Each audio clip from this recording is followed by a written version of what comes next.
បើ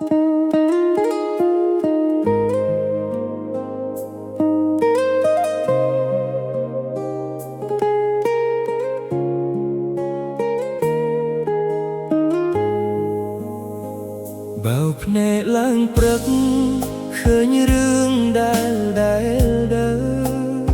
បញ្ហាចាស់មិនទាន់ផុតបញ្ហាថ្មីក៏ចូលមកជីវិតប្រៀបដូចជាព្យុះដែលមិនដែលឈប់សឹងតែដាច់ដងហើមក្នុងមហាសមុទ្រទុកបញ្ហាមិនចេះចប់រត់មកជុំទីស្ទីក្នុងចិត្តខ្វាយខ្វល់គ្មានពេលណាបានធូរចង់រត់ទៅឲ្យឆ្ងាយ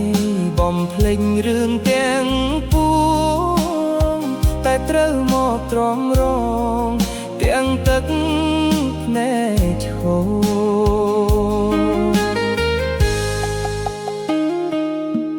ខំដោះស្រាយរាល់ថ្ងៃ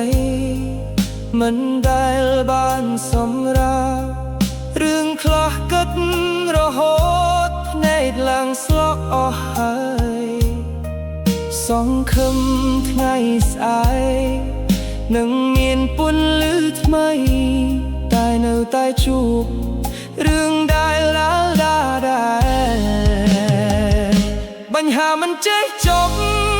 រត់មកជុំទីស្ទីក្នុងចិត្តខ្វាយខ្វល់គ្មានពេលណាបានធូរចង់រត់ទៅឲ្យឆ្ងាយបំភ្លេចរឿងទាំងពួងតែត្រូវមកទ្រាំរងទាំងទឹកភ្នែកហូរ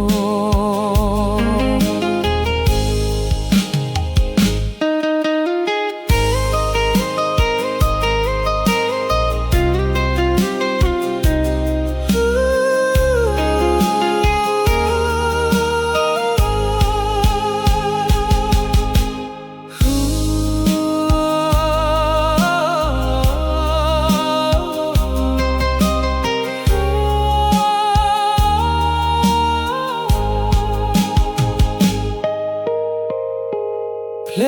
งเปียโนถอยจก